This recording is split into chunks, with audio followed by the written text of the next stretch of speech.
Now, the trial of the NHS nurse Lucy Letby is continuing at Manchester Crown Court. She wept as she told the court that she was devastated at being accused of murdering 7 young babies and the attempted murder of 10 others. Asked by her defence lawyer if she'd done anything wrong, no, she replied. She told the jury that she'd only ever done her best to care for the babies. This is a podcast about one of the most anticipated criminal trials for years. It involves the most shocking of allegations, the alleged murders and attempted murders of tiny, premature babies at the hands of a neonatal nurse whose very job it was to look after them. Lucy Letby is on trial at Manchester Crown Court, accused of killing 7 newborns and injuring 10 more at the Countess of Chester Hospital in Cheshire. The jury's now been sitting for 7 months. Prosecutors have finished outlining their case and the court has begun hearing from the defence on why they say Lucy Letby is not guilty of the 22 charges that she faces. I'm Liz Hull, Northern correspondent for the Mail. I will be in court to report on the case as it develops. And I'm Caroline Cheetham, a broadcast journalist. Every week we'll examine what's happened and bring you the details behind the headlines. This is the trial of Lucy Letby.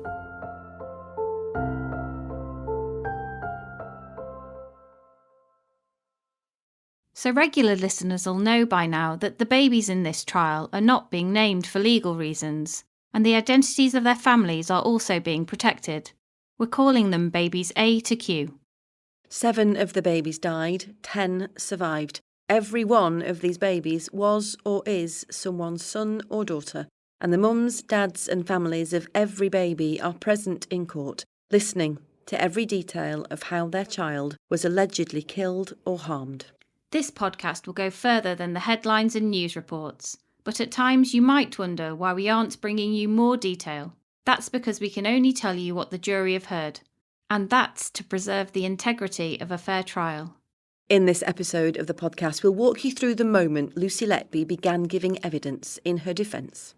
We'll explain for the first time that she found out she was being held responsible for the deaths and collapses of babies in a letter.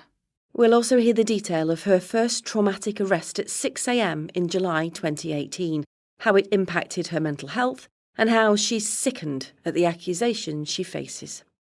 We'll bring you her answers as to why she wrote on a green post-it note, "I am evil, I did this." And we'll hear Lucy Letby tell the court she only wanted to do her best to care for babies and would never hurt them. Welcome to episode 31. Lucy Letby pleads her innocence.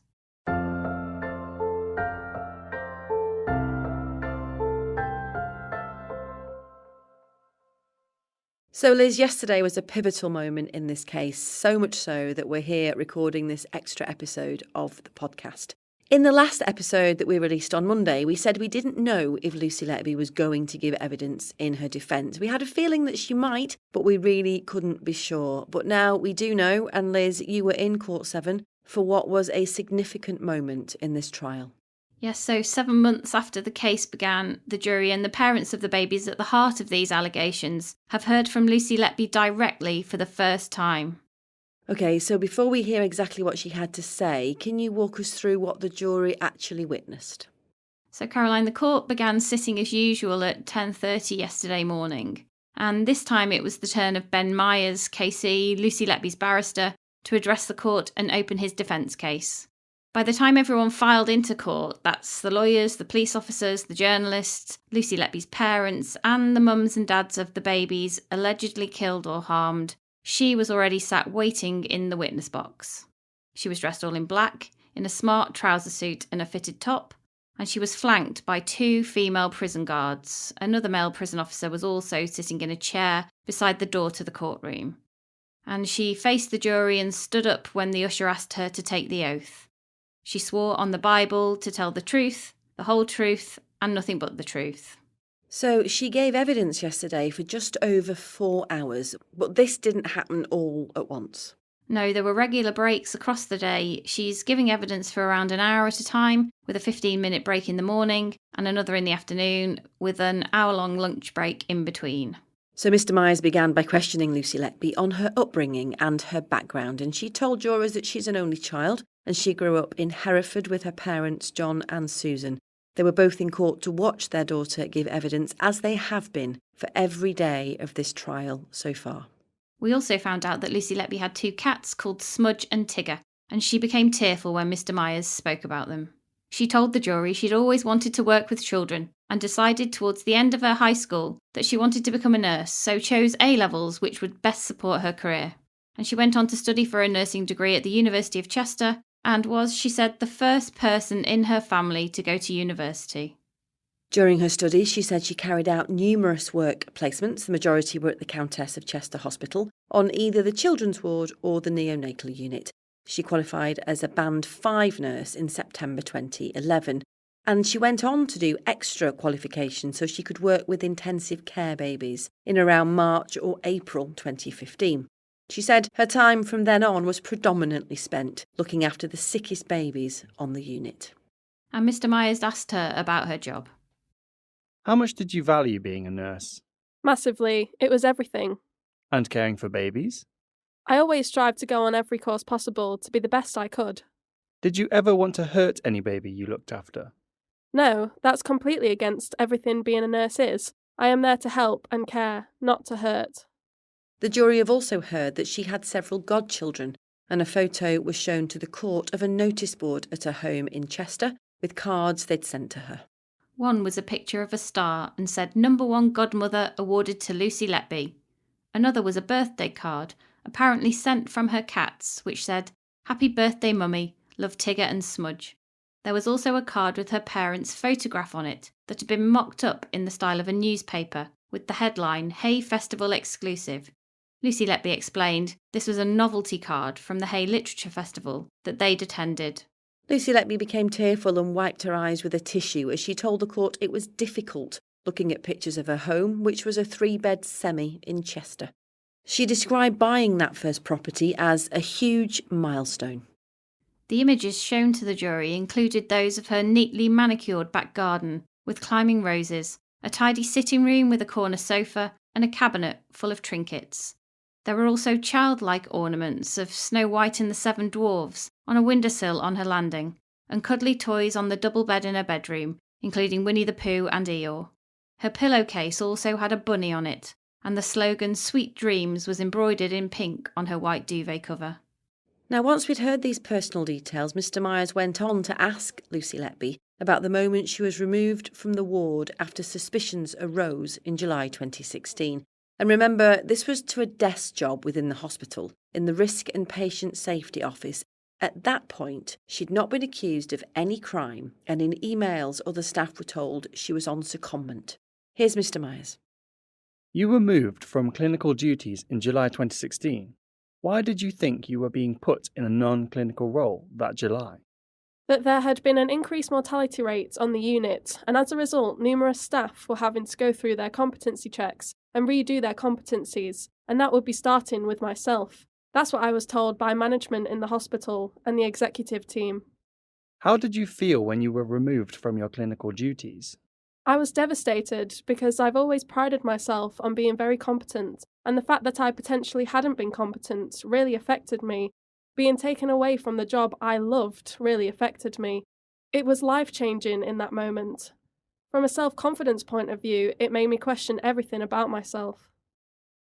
Lucy Letby's composure wavered as she told jurors she first found out she was being held responsible for the deaths of babies when she received a letter from her union, the Royal College of Nursing, 3 months later in September 2016. And you may recall this was around the time she launched her employment grievance against the hospital. She wept when Mr. Myers asked her how this made her feel. It was sickening. I just could not believe it. It was devastating. I don't think you could be accused of anything worse than that. I was just devastated. How did it affect you? I changed as a person. My mental health deteriorated. I felt very isolated from my friends and family on the unit. You said you felt isolated. I wasn't sleeping or eating, and I was started on antidepressants at that point, which I remain on now. What state were you in? They diagnosed me with depression and anxiety. I also take medication to help with sleep. I'm unable to sleep without medication. How bad did the negative feelings get about yourself? There were times when I didn't want to live. What did you think of doing? I thought of killing myself because of what was inferred. How hard had you worked to become a nurse? Very hard. How much did it matter to you? My job was my life, my everything. How did it feel to have that taken away and told you were being held responsible for the deaths of babies you cared for? I can't put it into words. My whole world stopped.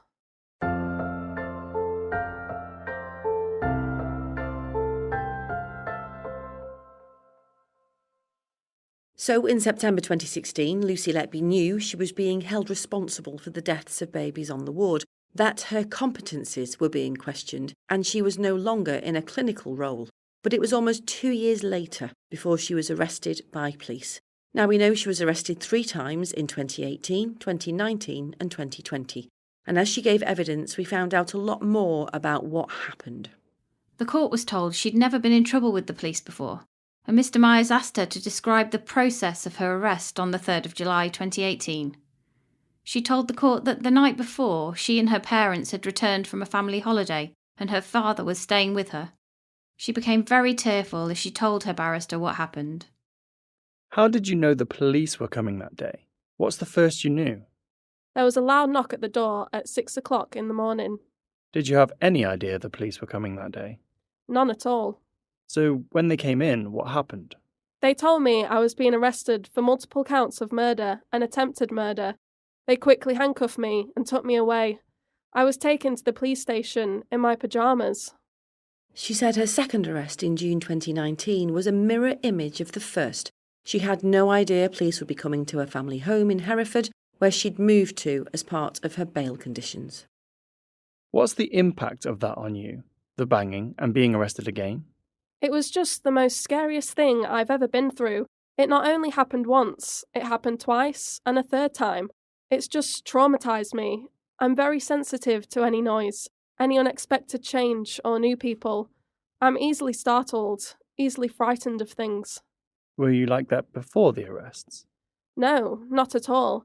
I have been diagnosed with PTSD as a result of the arrests.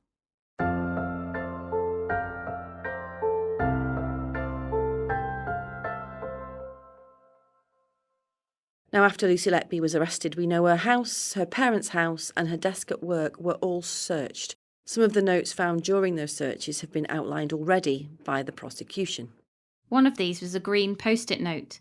You'll remember this was found inside her diary, and it was crammed full of chaotic phrases, including, "I don't deserve to live. I killed them on purpose because I'm not good enough. I'm a horrible, evil person. And I am evil. I did this." She was asked by Mr. Myers to explain it. She told him writing notes was her way of processing emotions. She said she wrote things down that she couldn't say to anyone else. You wrote, "I killed them on purpose because I'm not good enough." Had you done something intentionally to harm or kill them? No, Why did you think you may not be good enough? because that was a suggestion throughout, that I'd been removed from the unit, that I'd done something wrong. That was what was being insinuated to me.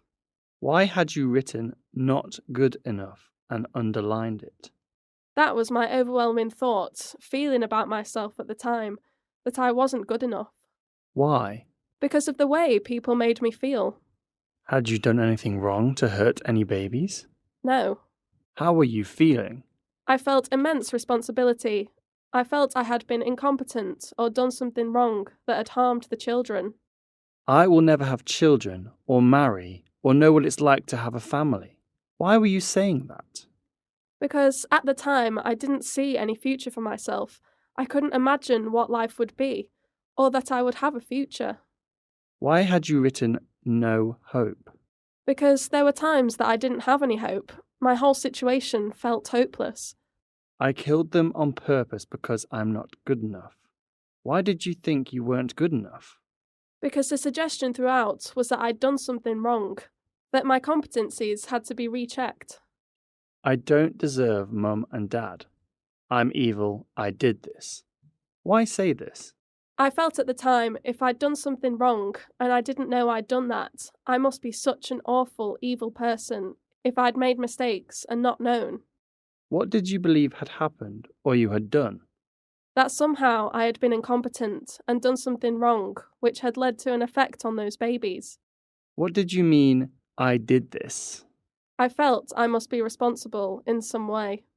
Looking back now, how were you coping at the time? I was really struggling.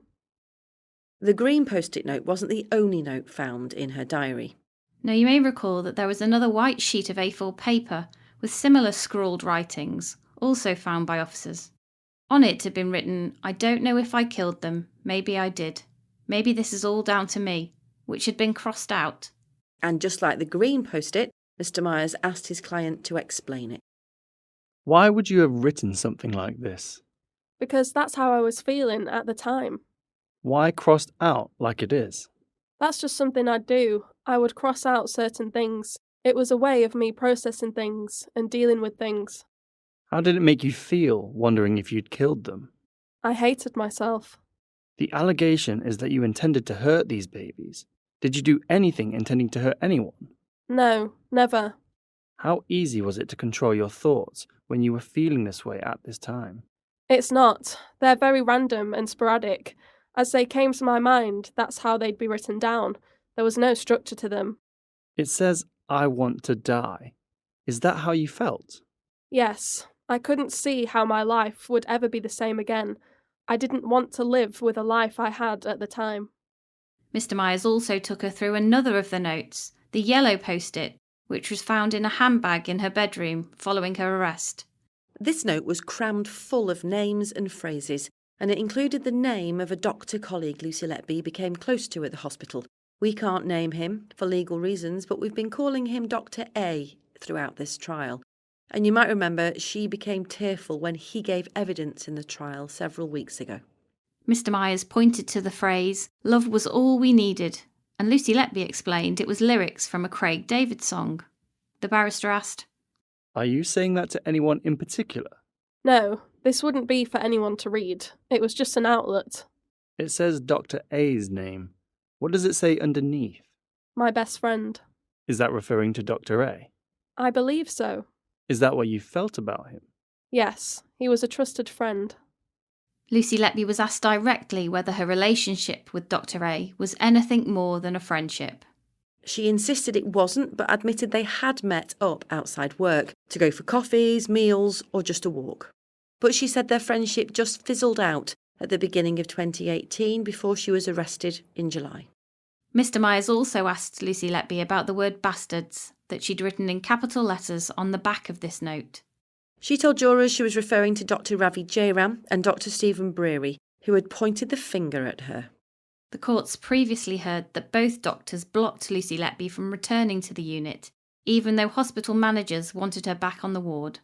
Here's Mr. Myers again. We've seen lots of text messages and lots of notes. Some people swear with complete abandon, whereas we do not see you swearing in text messages. No, that's not language I would use. Why use that language in this note for yourself? Because that's how I felt about some people. Was it directed at any people in particular? Yes, Ravi Jairam and Steve Breary. Why did you say that about them? Because of the things they were saying about me.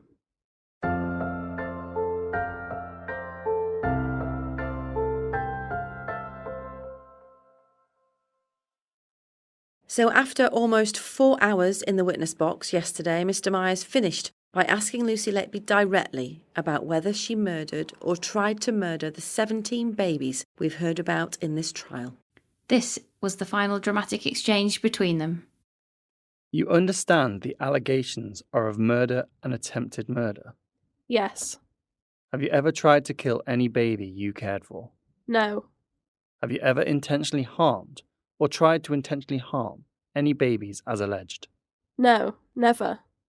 Have you ever introduced air intravenously or forced air down a nasal gastric tube? No, I haven't. Have you ever done that with the intention of killing a baby? No. Or for any other reason, for that matter? No. Have you ever overfed a baby with the intention of killing him or her? No, never. Or done that to a baby for any other reason? No. Have you ever used insulin with the intention of killing a baby or harming him in some other way? No. Have you ever committed a physical assault on a baby in your care with the intention of killing him or her? No. Or hurting them? No. What did you want to do with the babies you were looking after? Care for them. To do my best for them. To help them.